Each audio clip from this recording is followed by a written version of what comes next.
गुरु कौन होते हैं? देखिए, गुरु कहते हैं कि गुकारो त्वंधकारस्मात् रुकारो त्वं निरोधकः। गु कहते हैं जो अंधकार है, रु माने जो अंधकार से प्रकाश की ओर हमें लगा दे, वो गुरु है। जो घर में जब उजाला करना होता है तो दीपक जलाते हैं, और जीवन में उजाला करना हो तो गुरु की सन्निधि बहुत आवश्यक है। तुलसीदास जी ने तो यहां तक कहा कि गुरु बिन भवनिधि तरहि न कोई, जिम विरंच शंकर सम होई। गुरु के बिना यदि भगवान भोलेनाथ भी पार नहीं हो सकते हैं। गुरु माने होता है जो श्रेष्ठ हैं, जिनका आचरण श्रेष्ठ है, जो शास्त्रों के जानकार हैं, भगवान की भक्ति में लगे हुए हैं, और जिन्होंने परंपरागत प्राप्त ज्ञान है, परंपरा से जो प्राप्त ज्ञान है। जैसे हमारे ऋषि मुनियों ने जो अनुभव किया और अनुभव के द्वारा जो ज्ञान प्राप्त किया, उसको आगे महाराज मंत्रों के द्वारा बढ़ाया, विधि विधान बनाया कि ऐसे ऐसे हमें करना है, ऐसे जाना है। तो गुरु के द्वारा वो मार्ग दिखाई देता है। गुरु क्या करते हैं? जैसे बालक छोटा अबोध होता है और वो कुछ जानता नहीं है, उसके माता पिता उसको एक एक बात सिखाते हैं। संसार में अच्छाई क्या है, भलाई क्या है, सब कुछ बताते हैं। ऐसे ही गुरु कौन होते हैं? क्योंकि गुरु की जब शरण में हम जाते हैं तो गुरु हमें सच्चे मार्ग बताते हैं, सही बात बताते हैं, और हमारा जीवन जब उनके बताए हुए मार्ग पर चलते हैं हम लोग, तो जीवन में कलह क्लेश आदि जो दुख है वो दूर हो जाते हैं। गुरु कैसा होना चाहिए?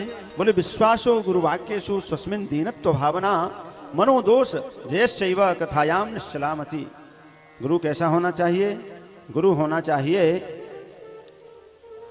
सर्वज्ञ होना चाहिए, दक्ष होना चाहिए, रसीला होना चाहिए, भगवान का भक्त होना चाहिए। गुरु ऐसा नहीं चाहिए कि हर ही शिष्य धन शोक न हरै, सो गुरु घोर नरक मह पर।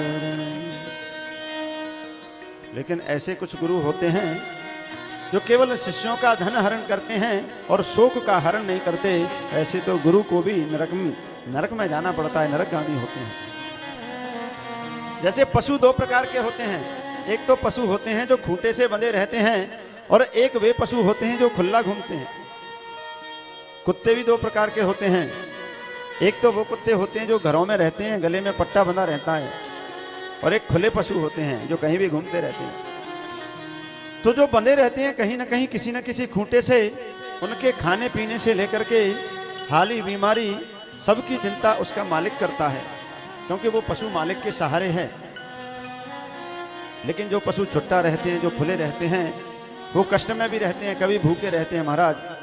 कभी कुछ खाने को मिल गया तो ठीक है, नहीं तो कभी भूखे रहना पड़ता है। कभी डंडा भी खाना पड़ता है। किसी के खेत में जब चले जाते हैं तो लोग डंडे भी मारते हैं। यानी जो खूंटे से बंधे रहते हैं वो सुरक्षित भी रहते हैं और निश्चिंत भी रहते हैं। लेकिन जो आवारा हो जाते हैं तो क्या होता है, वो निश्चिंत नहीं रहते, कहीं कोई मारता है, कहीं कोई भगा देता है, और भूखे भी रहते हैं, असुरक्षित भी रहते हैं।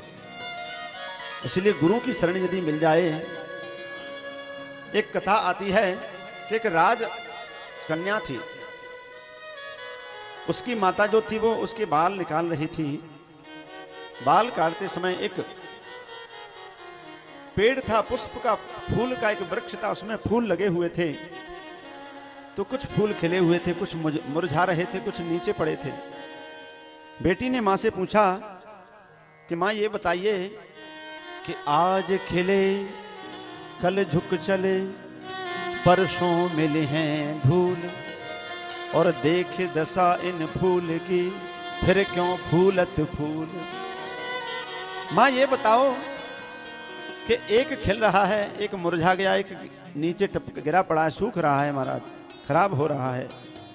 तो मां ये बताओ कि जब फूल को मुरझाना ही है, टपकना ही है, तो ये खिलता क्यों है। तो मां ने कहा कि बेटी यही संसार का नियम है कि हम देखत सब जग गया। हमारे देखते देखते ये संसार चला गया, और जग देखत हम जाएं। ये संसार का नियम है कि जो आता है वो फूल की तरह ही महाराज खिलता है, बड़ा होता है, सुख सुविधा भोगता है, फिर बुढ़ापा आता है, मुरझाता है और अंत में चला चली हो जाती है।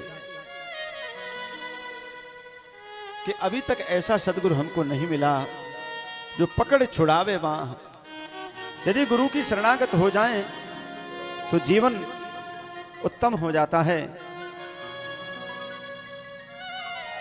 देखिए, जब चाकी पहले चलाती थी माताएं चाकी, तो चाकी में गेहूं पीसती थी, गेहूं डाल करके आटा निकालती थी, आटा पीसती थी। तो सारे दाने तो पिस जाते थे, लेकिन कील के पास 2-4 दाने जो रह जाते थे वो पिसते नहीं थे, वो सुरक्षित रहते थे।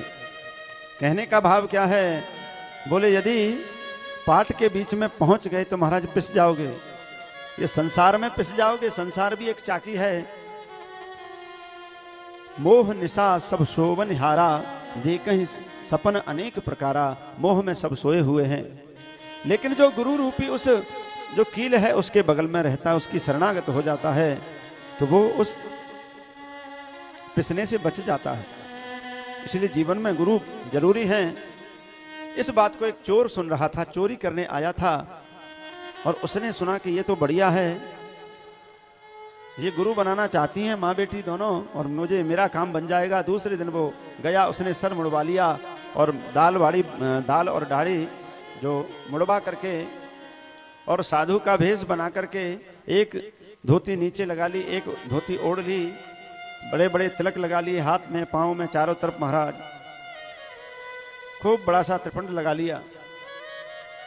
दूसरे दिन गया भिक्षा मांगने, कहा कि भिक्षा दो। भिक्षा देने का समय आया। जो रानी की कन्या थी उसने कहा, वो आटा लेकर के और कुछ सामग्री लेकर के आई भिक्षा में देने के लिए। उसने कहा, चोर जो था उसे तो सारी घटना पता थी, क्योंकि ये बात कर रही थी, वो सुन गया था। चोर ने कहा, ये बताओ तुमने कोई गुरु बनाया कि नहीं बनाया? कन्या ने कहा कि मैंने कोई गुरु नहीं बनाया। चोर ने मना कर दिया, हम ऐसे नुगरे भक्त से भिक्षा नहीं लेते। जिसका कोई गुरु नहीं है उसके हाथ का हम जल भी ग्रहण नहीं करते, तो ये सामग्री कैसे ले सकते हैं? चोर बड़ा चालाक था। भोली भाली कन्या ने कहा कि गुरुदेव, इतना समय हो गया और अभी तक हमें गुरु नहीं मिले, लगता है कि आप जब इतने निष्ठावान हैं तो आप ही गुरु बन जाइए। चोर तो यही चाहता था। कहा चोर ने कि ऐसे गुरु नहीं बनते, गुरु की एक नियम होता है, एक पद्धति होती है, चेला की परीक्षा ली जाती है तब गुरु बनाते हैं। कन्या ने कहा कि महाराज क्या करना पड़ेगा? बोले एक शर्त है। क्या शर्त है? बोले पहले तो तुम्हारे अंदर कोई लोभ और मोह तो नहीं है, इसकी परीक्षा करेंगे। अपने घर में तुम्हारे जितना तुम्हारे पास सोना चांदी माल पानी हो वो लेकर के आना, संतों की सेवा कराएंगे तुमसे, उसके बाद में दीक्षा देंगे। राजकन्या को बातों में लेकर के उसने सारा जितना सोना चांदी, राजकन्या थी, बहुत सा माल बटोरा और बटोर करके बोले कहाँ मिलोगे? गुरु ने बता दिया था, जंगल में हमारी एक कुटिया है, घास की कुटिया में रहते हैं और कुटिया भी टूटी फूटी है। राजकन्या जब पहुंची है जंगल में, चोर तो तैयार था। चोर ने कहा कि आओ बेटी, हम तो सोचते थे कि तुम नहीं आओगी, लेकिन तुम सच्ची शिष्या हो, तुम्हारी भक्ति सच्ची है, तुम दीक्षा लेना चाहती हो, तो अब हम तुम्हें जरूर दीक्षा देंगे। और देखिए, भगवान के नाम को तो सब जानते ही हैं। कोई कहता है ओम नमो भगवते वासुदेवाय, ये सारे मंत्र ही तो हैं। ओम नमो नारायणाय, राम रामाय नमः, श्री कृष्ण शरणम मम, मंत्र दे दिया ओम नमो नारायणाय। कहा कि लेकिन ऐसे मंत्र नहीं मिलता है, पेड़ से उसको हाथ पीछे बांध दिए, पेड़ से बांध दिया। बोले देखो, हमारी ये परीक्षा है, इसमें पास हो जाओगी तो निश्चित ही तुम्हें भगवान मिलेंगे। और उसके हाथ पीछे बांध दिए, आंखों से पट्टी बांध दी। कहा कि जब तक हम ना अपने हाथ से खोलें तब तक खुलवाना नहीं बंधन। और चोर ने किया माल पानी लेकर के महाराज वो रफू चक्कर हो गया, गायब हो गया। इधर जो कन्या थी बनी रही, उसको मंत्र दे दिया ओम नमो नारायणाय, वो जाप कर रही थी ओम नमो नारायणाय, नमो नारायणाय, नमो नारायण। एक दिन हो गया, कन्या राज में नहीं मिली। राजा को चिंता हुई, कहाँ गई कन्या?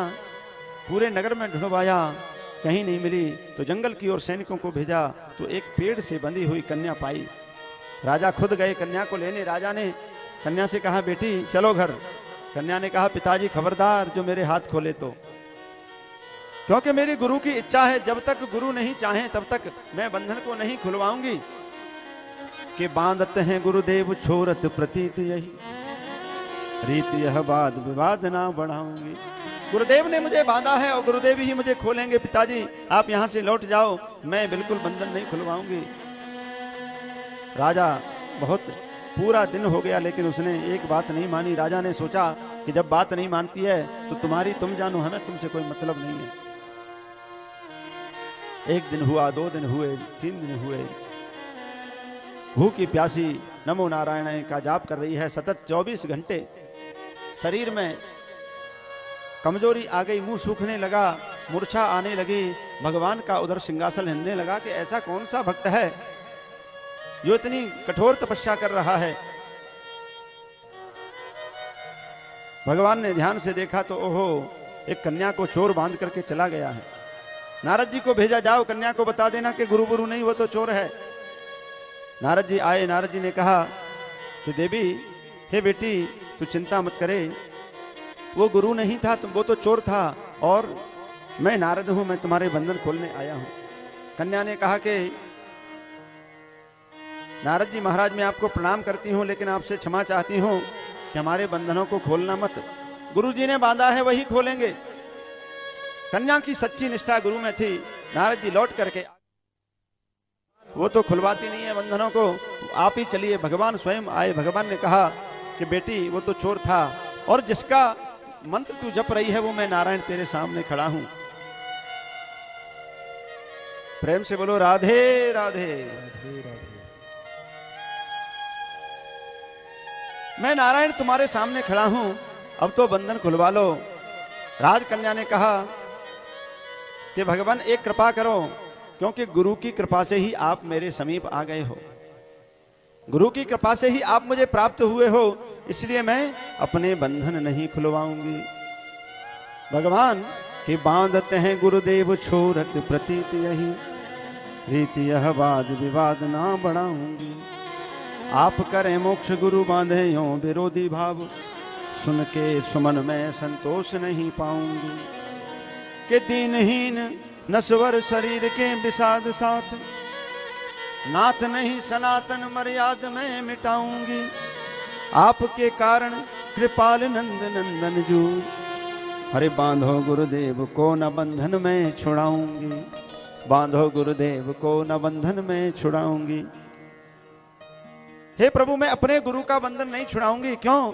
क्योंकि गुरु की कृपा से ही आप मुझे मिले हो, इसीलिए पहले मेरे गुरु आएंगे वही मुझे खोलेंगे। वो कह के गए हैं कि और किसी से बंधन मत खुलवाना, नहीं खोलूंगा। भगवान ने नारद जी से कहा भैया जरा बुला करके लाओ, चोर कहाँ हैं? नारद जी गए दौड़े दौड़े, देखा कि वो चोर तो महाराज पैसे लेकर के खूब आनंद मौज मस्ती में लगा था। नारद जी ने पकड़ लिया, कहा भैया चल, अरे तेरी शिष्या बंदी है, वो अपने बंधन नहीं खुलवा रही है, नारायण स्वयं खड़े हैं बंधन खोलने के लिए। चोर तो डर गया, उसने कहा कि महाराज मैं तो चोर हूं, गुरु गुरु नहीं हूं। नारद जी ने कहा भैया गुरु है या नहीं है, लेकिन तेरी शिष्या जरूर पक्की है। पकड़ के ले गए नारद जी, और वो गुरु जो चोर गुरु था उसने जाकर के बंधन खोले। बंधन खोल करके तब उसको मुक्त किया। आंखों की पट्टी खोली तो सामने नारायण खड़े हैं चतुर्भुज रूपधारी। आंखों से अश्रुधारा बहने लगी। राजकन्या ने कहने लगी कि अब मुझे अब तक संशय नहीं था, लेकिन अब संशय हो गया। मैं क्या करूं कि गुरु गोविंद दो खड़े काके लागू पाए, कि बलिहारी गुरु आपने गोविंद लियो मिला। लेकिन गुरु की कृपा है। कहने का मतलब क्या है? विश्वासो गुरु वाक्येषु सुस्मिन दीनत्व भावना। यदि गुरु के चरणों में सच्चा विश्वास है और मंत्र के प्रति सच्ची दृढ़ निष्ठा है, मंत्र जाप मम दृढ़ विश्वासा, पंचम भजन सुवेद प्रकाशा, तो भगवान मिलेंगे, इसमें कोई संशय नहीं है।